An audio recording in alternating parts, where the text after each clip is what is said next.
So I rise to update the House on the situation in Ukraine. It has been 5 weeks since the abominable, unlawful, unprovoked invasion of Ukraine by Russia. The tragedy that has unfolded in Ukraine over that time has been shocking. The bombing of residential areas, the intentional targeting of a theatre sheltering more than 1,000 people, which even had the word children written on the pavement outside. Total disregard for civilian casualties and the catastrophic impact felt by millions of innocent people, victims of war crimes. What is happening in that part of the world is unprovoked, it is unjust, and it is illegal. We condemn Russia's abhorrent actions in the strongest possible terms, and those of their leader, President Putin. It is a gross violation of international law. It is assault on freedom. As Russia continues these brutal attacks, everything points to a bloody and protracted conflict. I have spoken with the Ukrainian Prime Minister, Shimhal, twice over recent weeks, as well as many other of his counterparts in surrounding nations. I have spoken directly with President Zelensky. It has been clear from these conversations that Ukraine's need for military assistance remain urgent and ongoing, and it will continue to be.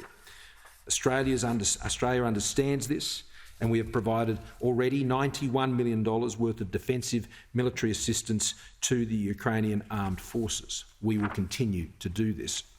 Our contributions complement actions taken by our partners, such as the United Kingdom, the United States, Canada, the European Union and other European nations. And indeed also New Zealand, Mr Speaker. I was speaking to Prime Minister Ardern this morning, and we are assisting with the airlift of what they are providing to Ukraine through Australian carriers.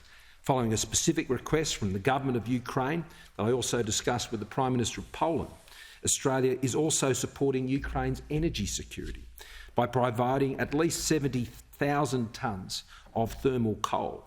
And I particularly want to commend the Minister for Resources, Mr Speaker, for his swift action, and thank also Whitehaven, Mr Speaker, for their swift action in meeting this urgent humanitarian need.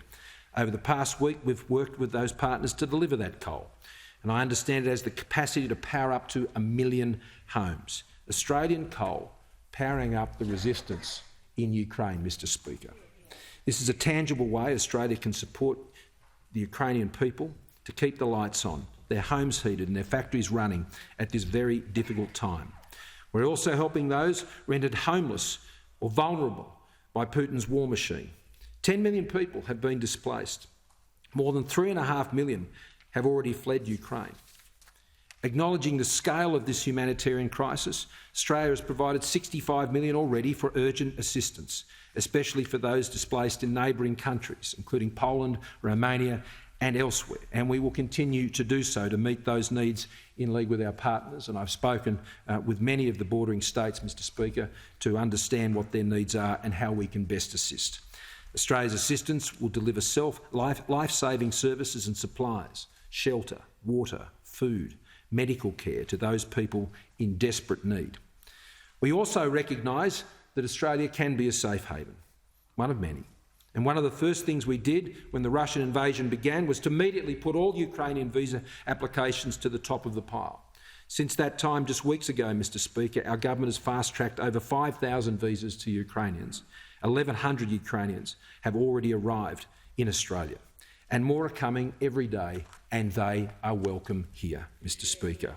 Their visas will be valid for 3 years. They will allow them to work, study and access Medicare. They will have the opportunity and be invited to apply for other longer-term visas should they wish to do so. And though we do expect that those who have been displaced will eventually wish to return home, and the millions who fled across Ukraine's border to neighbouring countries, they are hoping to return home. In the discussions I've had with leaders, this has been the consistent message I've received, to provide humanitarian assistance so they can remain in place in Europe and return home as soon as they peacefully can. As well as providing humanitarian aid and military assistance, we are doing all in our power to ensure that Putin's Russia pays the highest possible price for their illegal invasion. So far, Australia has imposed 521 sanctions on 488 individuals, including many oligarchs close to President Putin, and 33 entities, including most of Russia's banking sector and all entities responsible for Russia's sovereign debt. Our government has also imposed an immediate ban on Australian exports of alumina and aluminium ores to Russia, which will limit its capacity to produce aluminium. Aluminium is a critical input to weaponry, including guns, ammunition and missiles. Russia relies on Australia for nearly 20% of its alumina needs. Without withholding those supplies is an effective way for Australia to hurt Russia's aggressive regime. Of course, we're working closely with exporters affected by the ban to find new markets.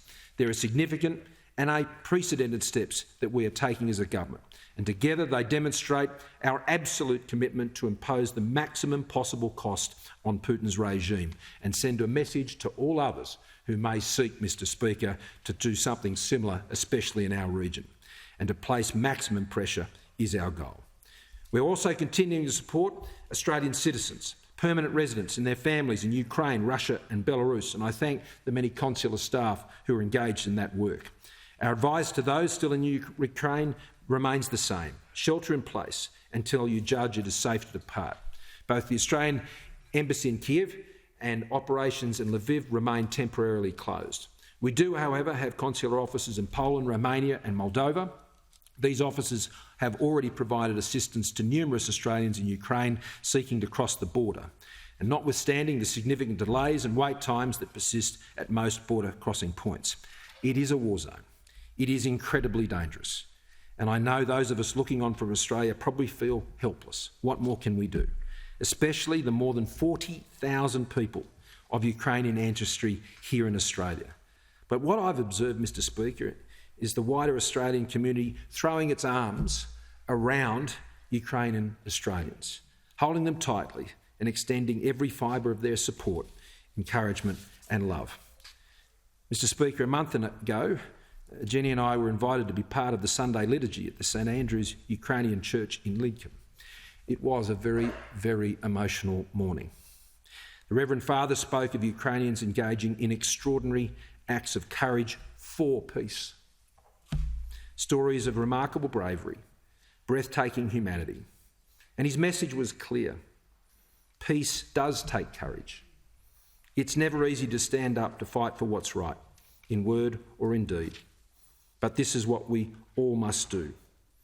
Mr Speaker, can I also particularly thank Stepan Romanov and for his leading of the Ukrainian Association here in Australia.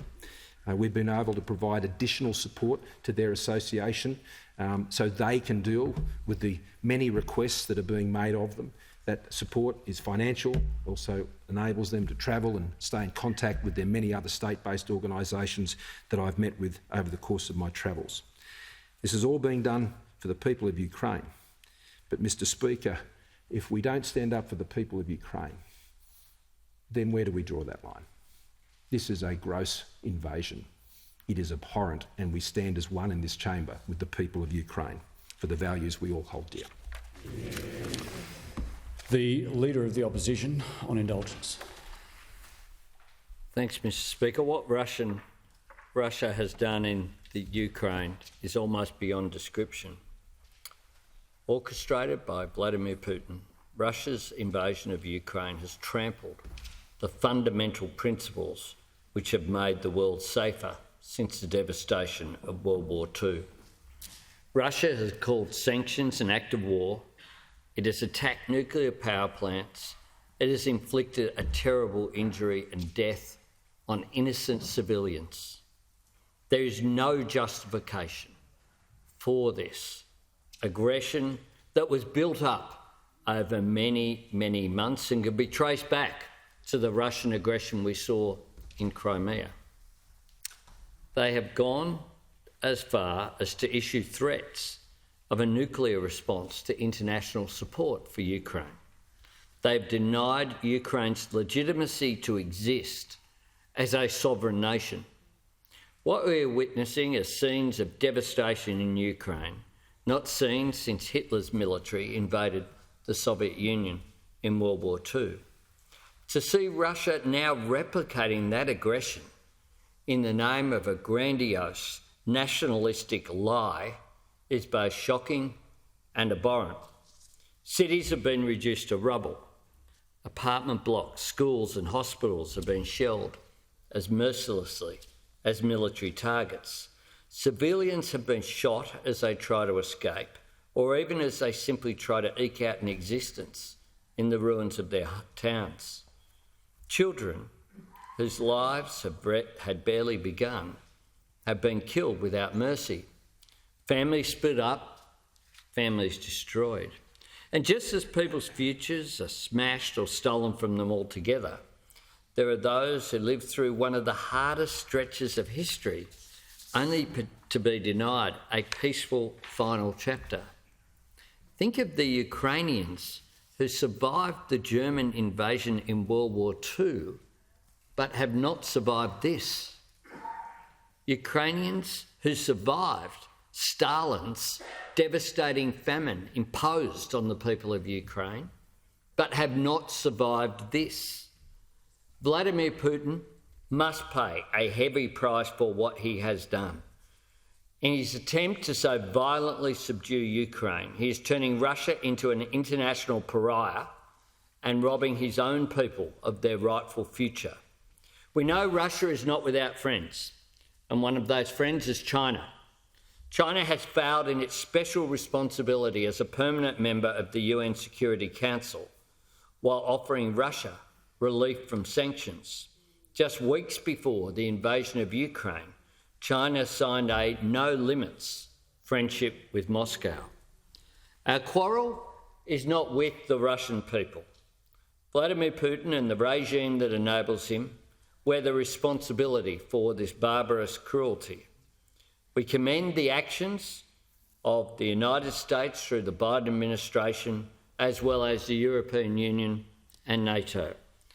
We have given and will continue to give bipartisan support to the Australian government for economic and military support for Ukraine, for sanctions against Russia, and for providing a safe haven for Ukrainians fleeing the conflict, as well as for support for the Ukrainian Australian organisations that are here in this country looking after their local communities.